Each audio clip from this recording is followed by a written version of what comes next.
Assalamualaikum everyone. Once again, I welcome you to my YouTube channel, that is Nawab Kiazai. Nawabkiazai.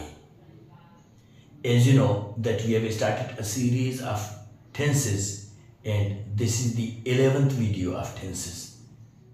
So, in today's video, in today's lesson, we are going to learn about future perfect. Future perfect along with active voice and passive voice. In today's video, we will learn future perfect plus active voice and passive voice. Okay? So now let's know a little bit what future perfect is. Future perfect is an action that is, you can say, continuous now but will finish in future. Okay?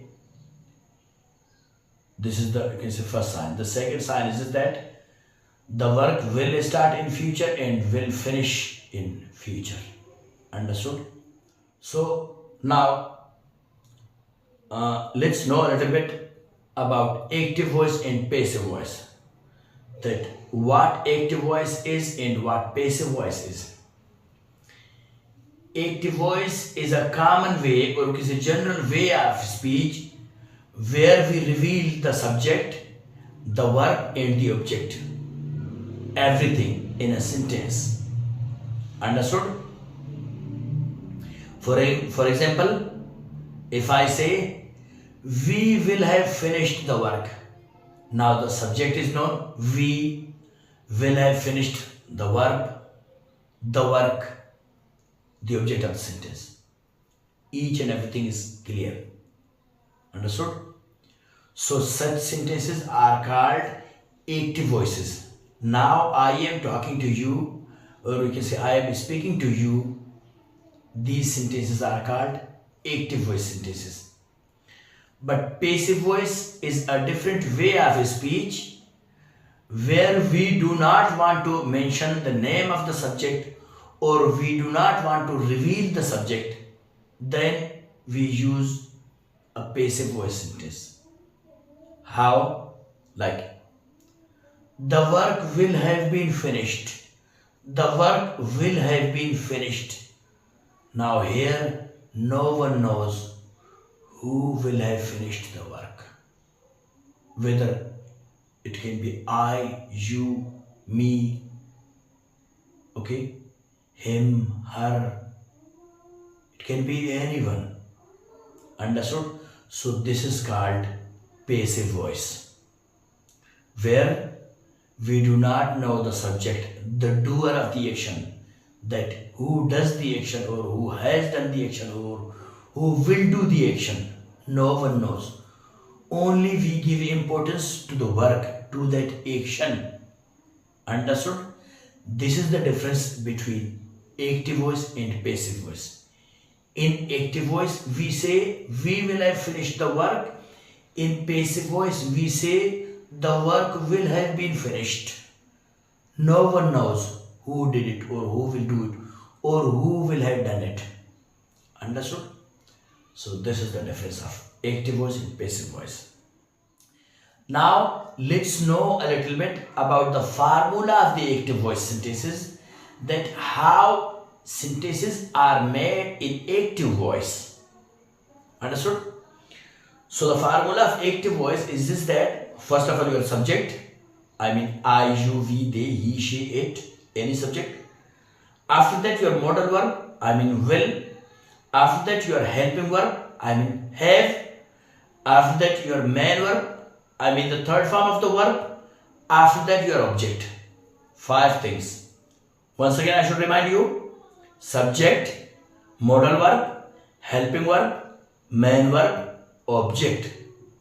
Now this was the formula of active voice. Now let's move towards the formula of passive voice, that how sentences are made in passive voice. Understood?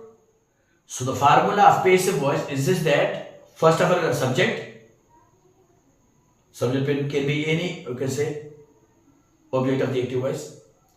It depends on the context. First of all, your subject, then your modal verb, I mean will, then your helping verb, I mean have, then in extra word, I mean the third form of the verb be, I mean been, then your main verb, I mean the third form of the verb, then your object. Means 6 things in passive voice. In active voice 5 things, in passive voice 6 things. How?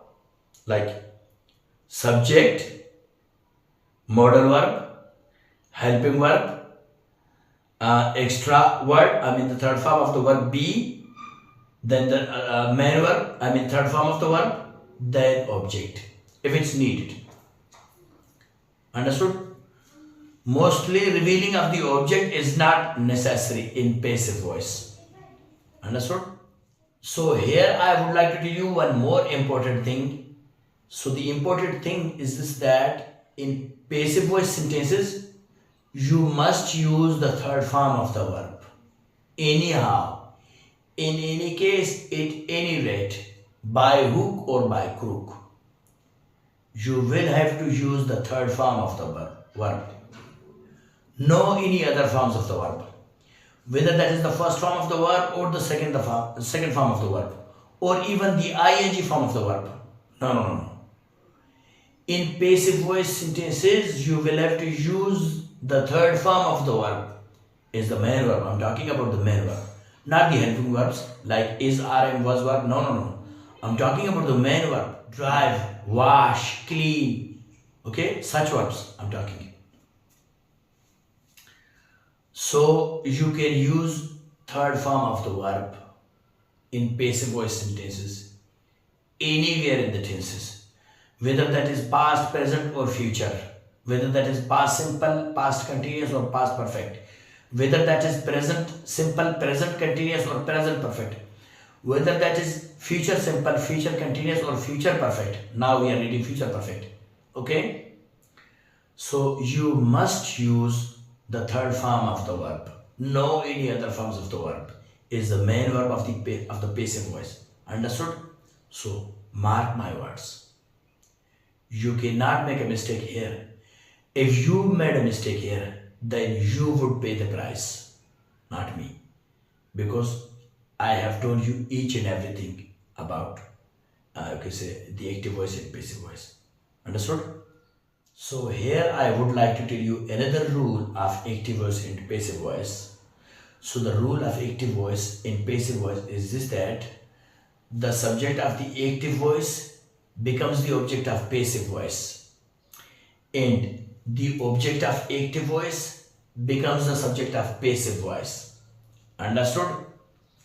Means the beginning of active voice comes at the end of passive voice. The end of active voice comes at the beginning of passive voice. Understood? Like this. You can see the sign of X exactly the same. Like this is the subject of the active voice. This is the object of active voice. This is the subject of passive voice. And this is the subject of, this is the object of passive voice. Understood? You can see the subject of the active voice becomes the object of passive voice. The object of active voice becomes the subject of passive voice. Understood? I mean, this thing can go there and this thing can come here.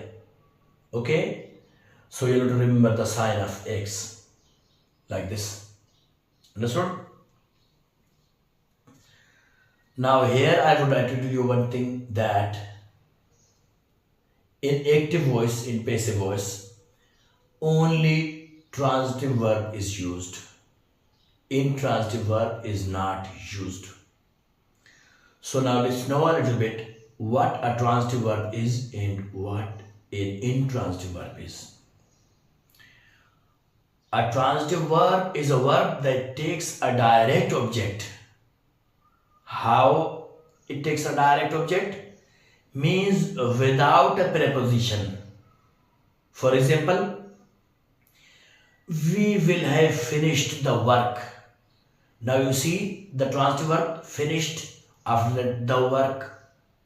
The is article, okay, not preposition. Work is the object. Now here you will not find in, on, it, to, from. No, no, no. Why? Because it is a transitive verb. And now look at this side. The intransitive form of the verb, that is, I will have slept. Okay, I'm talking about tomorrow night. Okay, I will have slept. So my sentence ends here. Understood? My sentence is finishing at the main verb. So if I forcefully put an object to that sentence, so that must be through a preposition. It cannot be without a preposition. How? Like, I will have slept at night. It is preposition. I will have slept on the bed. On is preposition. I will have slept in the bed. In is preposition. I will have gone to market. To is preposition. I will have come from the market. From preposition. So, go, come, sleep, travel, and there are many other verbs. They are called intransitive verbs. Understood? So, wash, clean, drive. So, such verbs are called transitive verbs. In go, come, sleep, travel, these you can say verbs are called intransitive verbs. So, here I would like to tell you another interesting thing, that there are some verbs, they sometimes function as transitive verbs, and sometimes they function as intransitive verbs. Like, look at the verb fly. When I say the pilot is flying the plane, the pilot is flying the plane, now here it is the transitive form of the verb fly. Understood? Now this you can say form of the verb can be used in active voice and passive voice. How? Like, look at the active voice now. The pilot is flying the plane. This is active voice. Now look at the passive voice. The plane is flown by the pilot. The plane is flown by the pilot. Now this was the transitive form of the verb fly. Now look at the intransitive form of the verb fly. The plane is flying. The plane is flying. Now you see, your sentence ends here with the you can say main verb. I mean flying. There are no objects. If you forcefully want to put an object there, so that must be through a preposition.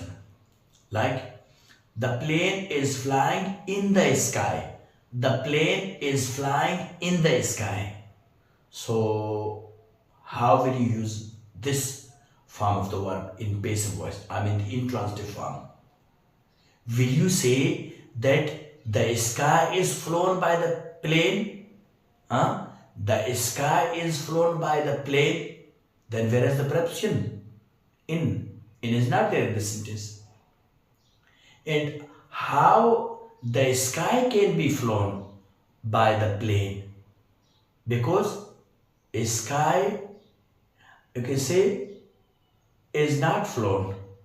You can never do anything to the sky, whether you fly a plane there or not. The sky is the same. The difference in between, you can say, the transitive and intransitive from the form of the verb is this, that when your object receives, you can say, the action, means you can say your verb or your work leaves an impression on the object, so that verb can be a transitive verb.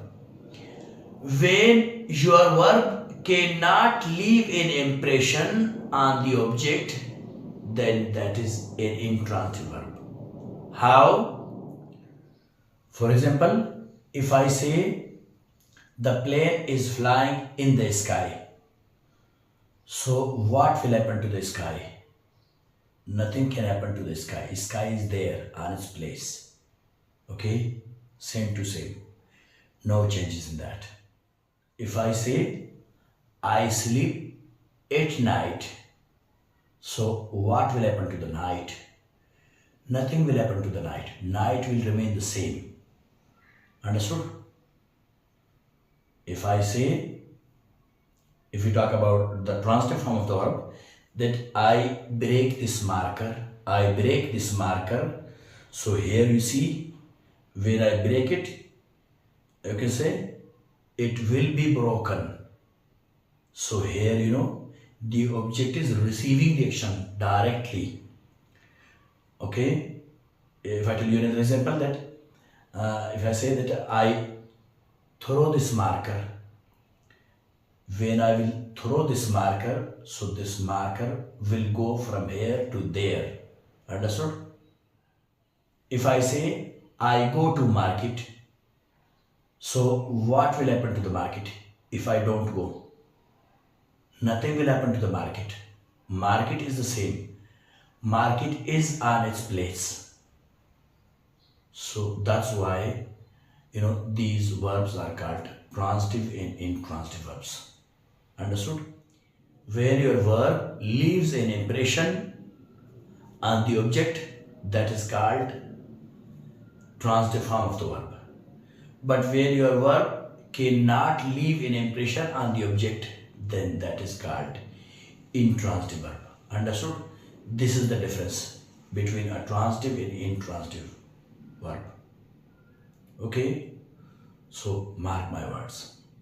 So here I would like to tell you that why an intransitive verb cannot be used in active voice, in passive voice. Because an intransitive verb does not have an object. It doesn't have an object. When there are no objects in the active voice, so how can we make a passive voice? As I said before, the subject of the active voice becomes the object of passive voice, and the object of active voice becomes the subject of passive voice. When there are no objects in active voice, so how can we create a passive voice sentence? For example, if I say, I will have slept, so my sentence ends here. When we talk about the intransitive verb, okay, sleep, okay, I will have slept, so my sentence here ends here. There are no objects. If I forcefully want to put an object to that sentence, this sentence, so that must be through a preposition. Like, I will have slept at night, I will have slept on the bed, I will have slept in the bed. So on the bed, in the bed, now this is the object of preposition. Okay, this is the object of preposition. So that's why I said such sentences, such verbs cannot be used in passive voice. Why? Because your sentence ends here. There are no objects. When there are no objects, so how can you make a passive voice sentence here? Okay. For starting a passive voice sentence, there must be an object in the active voice.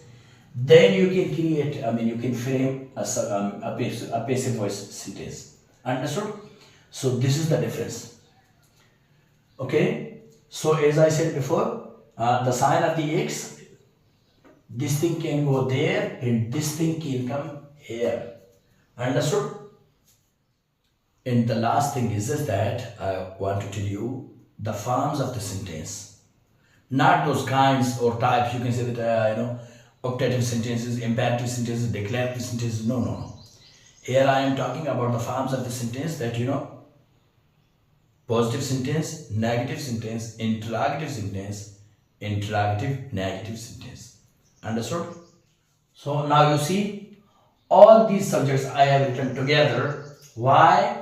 Because they need the same modal verb, the same helping verb, and the same main verb in the same object. There are no changes in them like is, are, am, was, were, no. Only will have. That's why I have put each and every subject here. So it is a kind of trick you can say I have used because each of the subjects needs a complete sentence.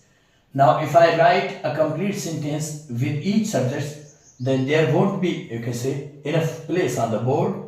So that's why I have curtailed, you can say, or you can say I have concised, you can say the text, the context, so that I cover more and more place on the board.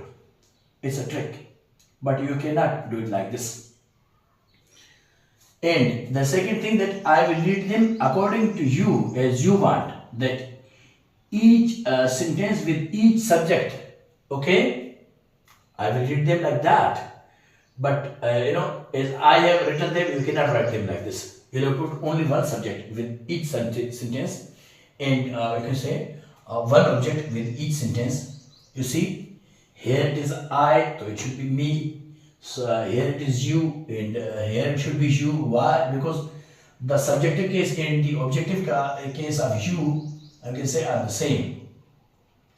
Here it is we, so here it should be us. Here it is they, here it should be them. Here it is he, so here it should be him. Here it is she, so here it should be her. Here it is it, so it, subject objective case both are the same. And an extra name, one name, Ali, I have put for myself. So I told you before that, you can use only the third form of the verb in the passive voices. This is, you can say, the main verb. I'm not talking about these, you can say, help, you can say modal verb or helping verb. I'm talking about the main verb. This one should be in the third form, in passive voice sentences. Anywhere, in any part of the tense, okay? Like this, you see eaten, you see eaten, you see third form of the verb. Understood? And you see, these both are positive sentences, these both are negative sentences, these both are interrogative sentences, and these both are interrogative negative sentences, okay? Now, these are written in pairs, like, active voice, passive voice, active voice, passive voice, active voice, passive voice, active voice, and passive voice. Understood? So here I want to tell you one more thing about the modal verb will. That nowadays it is prevailing everywhere that we write, the modal verb will with each and every subject. But in past when we used to study, so we used another form of, you can say, this modal verb, that was shall, shall, okay, with the subjects I and we. Understood?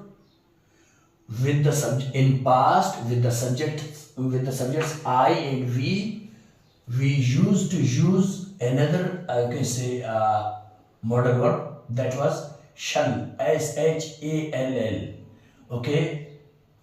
Not with all of the, you can say, subjects, only the subject I and we use shall instead of using will.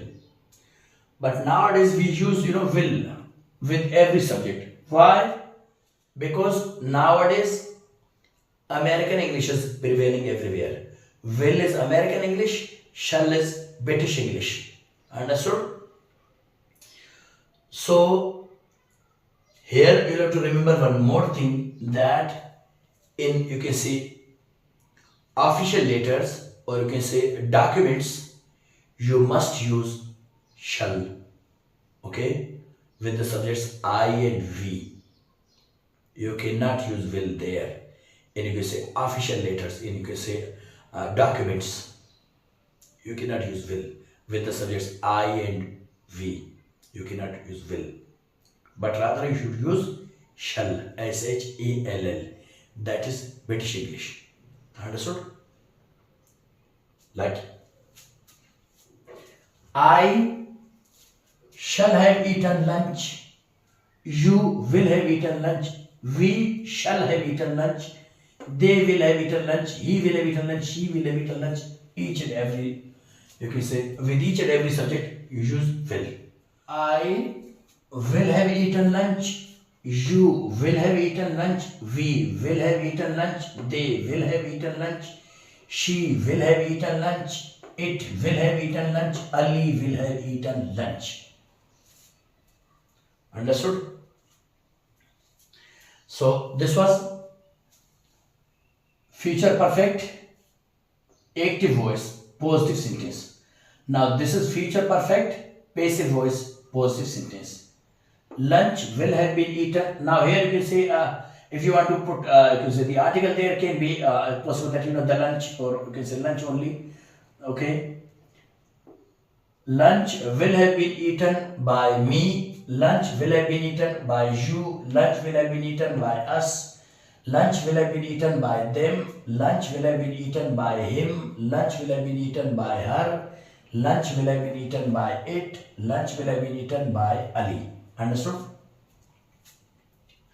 Now these were your positive sentences. Now let's move towards the negative sentences. So the sign of negative sentence is just that here you have to put an extra word, not here in between the helping verb and the modal verb. Understood? Between the modal verb you have to put the extra word, that is not, so that it shows the negation, okay, negativity in a sentence. Okay. And the second thing is this, that we are habitual of using the short form of the this pair of words, that we say won't instead of saying, or in place of saying will not.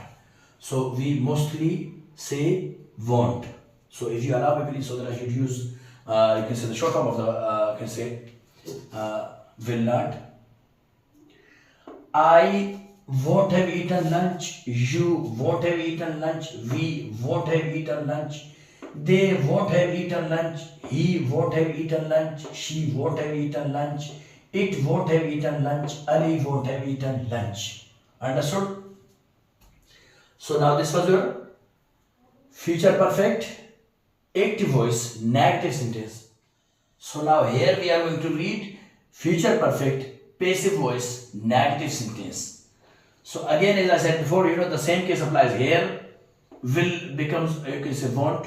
Will is the full form and won't is the short form. Okay, so if you allow me please, so that I should use the short form. Lunch won't have been eaten by me. Lunch won't have been eaten by you. Lunch won't have been eaten by us. Lunch won't have been eaten by them. Lunch won't have been eaten by him. Lunch won't have been eaten by her. Lunch won't have been eaten by it. Lunch won't have been eaten by Ali. Understood? So now let's move on towards the interrogative sentences. That how interrogative sentences are framed, or you can say made. First of all, in interrogative sentences, first of all, you'll have to put the modal verb at the beginning, like this. Then your subject, I, here it is the subject lunch. Okay, first of all you have to put the modal verb, then your subject in interrogative sentences. This is the first sign. The second sign is this, that interrogative sentences need a question mark here. You cannot put a full stop here, but rather you should use a question mark like this. In interrogative and interrogative negative sentences we use a question mark, but in negative and positive sentences we use a full stop. Okay. So this is the difference. So let's read the first one. That is, you can say future perfect active voice interrogative sentence. Will I have eaten lunch? Will you have eaten lunch? Will we have eaten lunch?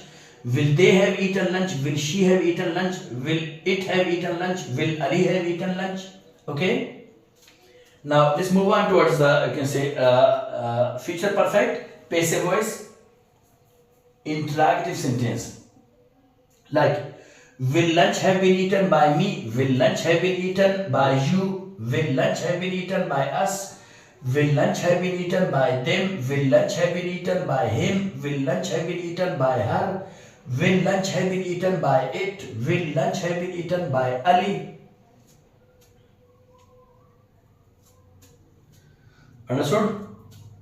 So these were your interrogative sentences in active voice and passive voice. Understood?